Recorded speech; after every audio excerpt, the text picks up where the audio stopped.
창세기 28장 10절부터 19절까지 보겠습니다. 10절부터 19절입니다. 창세기 28장 10절부터 19절. 야곱이 브엘세바에서 떠나 하란으로 향하여 가더니 한 곳에 이르러는 해가 진지라. 거기서 유숙하려고 그곳에 한 돌을 가져다가 베개로 삼고 거기 누워 자더니 꿈에 본즉 사닥다리가 땅 위에 서 있는데 그 꼭대기가 하늘에 닿았고 또 본즉 하나님의 사자들이 그 위에서 오르락 내리락 하고 또 본즉 여호와께서 그 위에 서서 이르시되 나는 여호와니 너의 조부 아브라함의 하나님이여 이삭의 하나님이라. 내가 누워있는 땅을 내가 너와 네 자손에게 주리니 네 자손이 땅에 티끌같이 되어 내가 서쪽과 동쪽과 북쪽과 남쪽으로 거듭나갈지며 땅의 모든 족속이 너와 네 자손으로 말미암아 복을 받으리라. 내가 너와 함께 있어 내가 어디로 가든지 너를 지키며 너를 이끌어 이 땅으로 돌아오게 할지라. 내가 네게 허락한 것을 다 이루기까지 너를 떠나지 아니하리라 하신지라. 야곱이 잠이 깨어 이르되 여호와께서 과연 여기 계시거늘 내가 알지 못하였도다.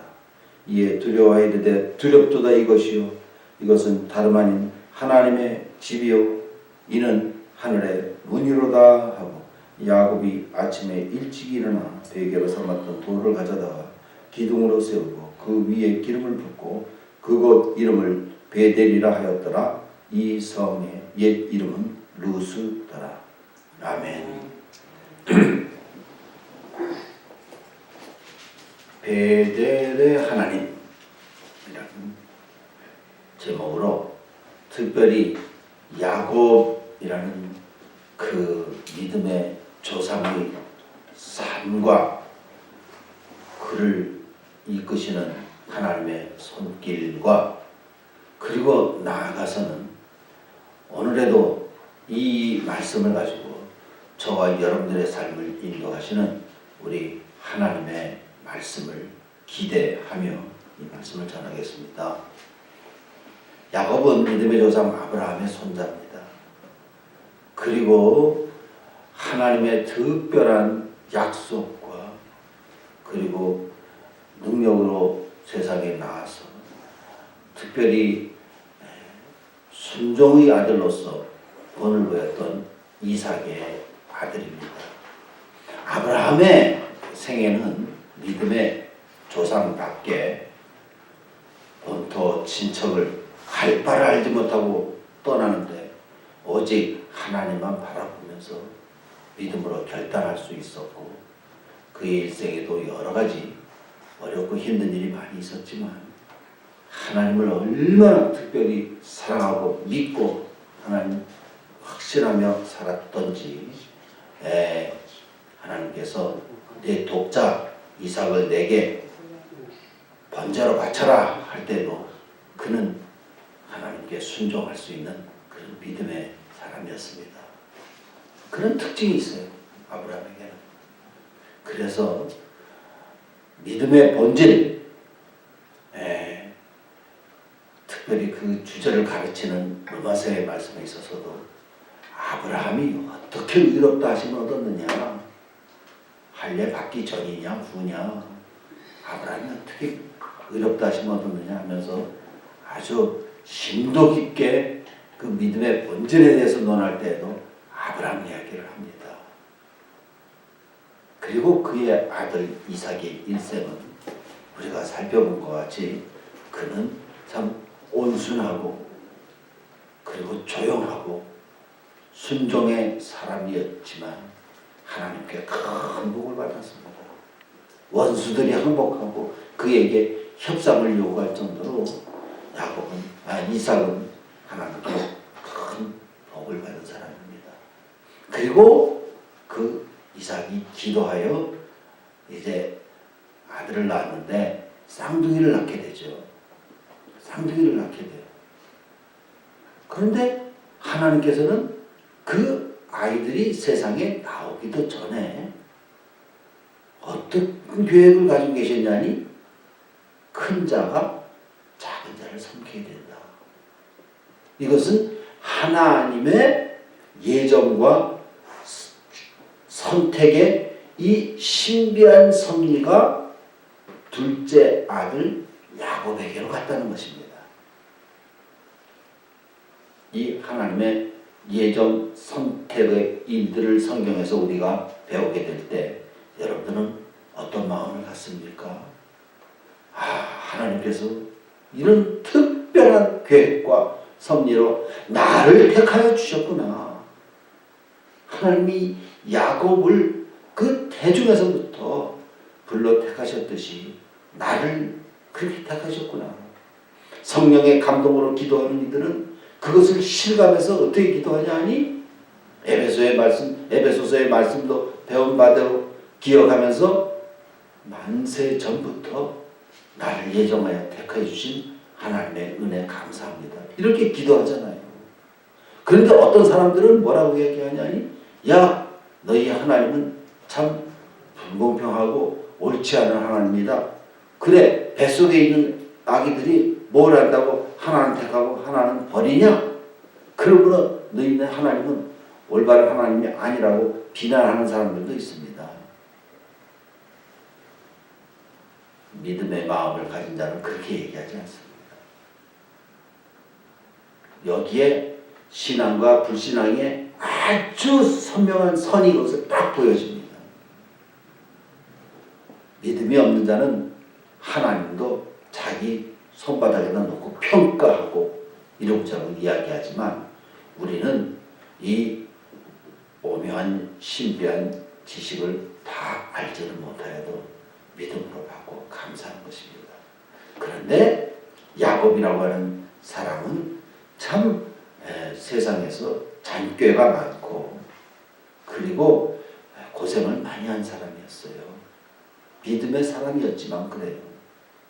자, 하나님께서 그가 세상에 태어나기도 전에 그렇게 예정하여 주시고 이제 그를 통하여 이 하나님의 나라를 세우는데 원대한 계획을 가르쳐서 하나님은 그대로 신실하게 이행을 해주고 계시는데 아버지의 장자권을 따고 또 그 축복 기도를 받을 때 그렇게 속여서 말이죠. 그래서 아버지의 축복 기도를 받는 그런 모든 방법은 옳은 것이 아니죠. 그로 인해서 그는 오랜 세월 이제 비난길에 가게 되었고 혼자 삼촌 나반의 집을 비난하는 도중에 이제 길에서 잠을 자야 하는데 얼마나 슬프고 얼마나 외롭고 쓸쓸하겠습니까? 우리가 지난 시간에 공부번의 것을 집중적으로 생각해 보았죠. 그러나 우리 하나님께서는 야곱을 따라가십니다. 이 표현이 참 성경을 읽으면서 우리 하나님께서 어쩌면 어떤 사람에 대해서 이렇게 삶에 세밀하게 관여하시고 응답하시고 이끄시는가를 생각할 때 하나님의 손길이 참 오묘합니다. 야곱이 살아있던 그 시절에 지구의 다른 나라에 사람들 있었어요? 없었어요? 있었죠. 중국에 사람들이 있었을까요? 없었을까요? 중국에 사람들이 있었을까요? 당연히 있었죠. 어디든 있었습니다.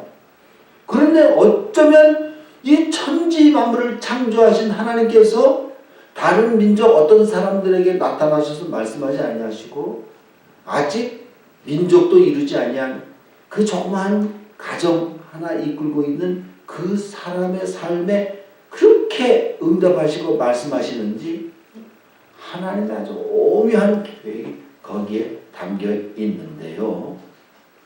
오늘은 그러는 가운데 이제 가장 큰 사건과 꿈과 환상을 야곱에게 주십니다.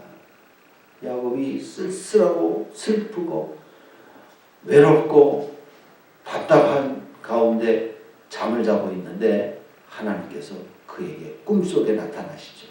하늘까지 연결된 사다리 그리고 그 위에 천사들이 오르락내리락하고 여호와 하나님이 하늘 끝에 계셔서 그에게 말씀하십니다. 그 말씀은 제가 뭐 일일이 본문에서 다 읽지 않는다고 해도 어떤 말씀이겠습니까? 믿음의 조상 아브라함에게 하셨던 말씀입니다. 아브라함에게 하셨던 그 말씀입니다. 그러므로 15절 내가 너와 함께 있어 내가 어디로 가든지 너를 지키며 너를 이끌어 이 땅으로 돌아오게 할 것이다. 하나님께서 그렇게 약속해 주셨어요.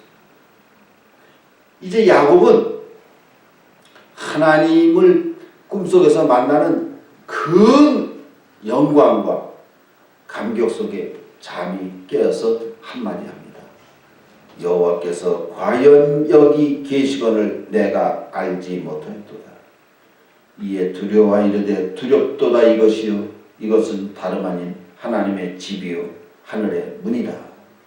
그리고 그곳 이름을 벳엘, 성경에 엘 하면은 하나님을 말하는 거거든요. 하나님의 집이라는 이런 이름까지 짓고 그 이름이 베델이 바로 거기에서 나온 것입니다. 하나님이 야곱이 잠자던 그 지점 그곳에만 계십니까? 그건 아니죠. 우리 하나님은 온 우주 만물을 지으신 하나님으로 그곳에 가득 채워 있는데 야곱은 어떻게 해서 그렇게 고백할 수 있었죠? 자기가 그날 하나님을 만나는 일생일대의 가장 큰 경험을 하고 하는 말이 바로 이곳이 하나님의 집이고 하늘의 문이며 하나님은 과연 여기 계시거늘 내가 알지 못하였다고 그렇게 고백하고 있는 것입니다. 그러니까 우리의 개인의 삶에 있어서도 하나님은 언제든지 계시죠. 계셨죠. 어디에나 계시죠. 그런데 어쩌면 우리의 삶에 어떤 사건, 어떤 일, 그것을 통해서 하나님의 살아계심을 확실히 경험하고 그때부터는 하나님을 믿게 되지 않습니까? 그것을 다 기억하는데 이것이 바로 무슨 하나님이냐? 베델의 하나님이시구나. 야곱은 삼촌 라반 집에서 자그마치 20여 년을 살면서 많은 고생을 합니다.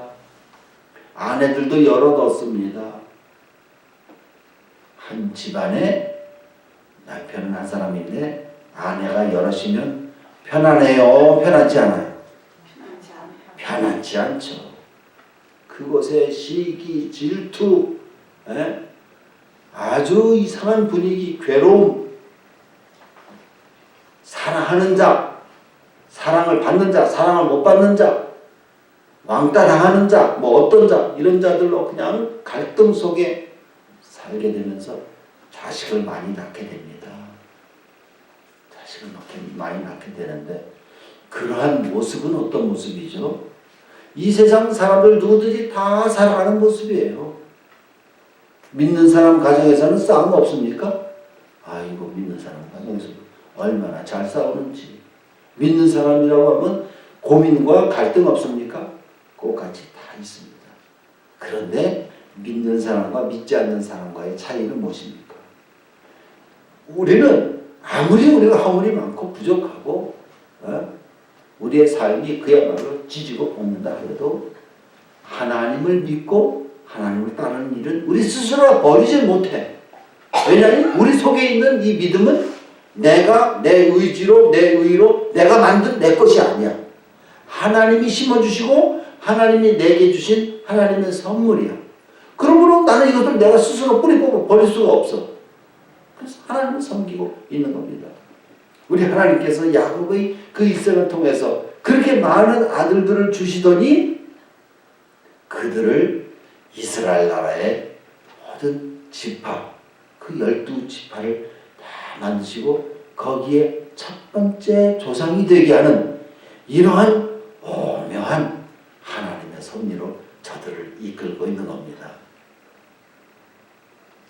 욕심 많은 삼촌 라반 집에서 그가 무슨 재산을 가질 수 없지만 우리 하나님께서 그에게 많은 재산도 주시고 많은 가족도 주셨지만 저들의 믿음은 언제나 불안하고 흔들리고 마지막에 이 야곱이 형 에서를 만나는 그 장면에 있어서는 아주 불안의 극치를 이룬 것 같습니다. 그래서 만나기 전날 막 그 야복강 강가에서는 막 천사와 죽을 힘을 다해서 씨름하는데 그것을 우리는 무엇으로 해석하죠?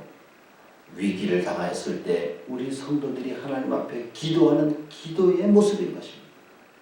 우리는 그렇게 기도해야 돼요. 야곱과 같이. 옛 야곱이 천사와 씨름하던 그 믿음을 내게 주옵소서. 그래 찬송하지 않습니까? 야곱은 그런 사람이었습니다. 그리고 그가 환도뼈를 쳐서 다리를 저는 이제 그런 불편도 겪고 많은 고생을 하게 되는데 마지막 그가 늙었을 때 그 마음에 있어서 최고의 고민은 뭐죠? 아들 요셉을 잃어버린 겁니다.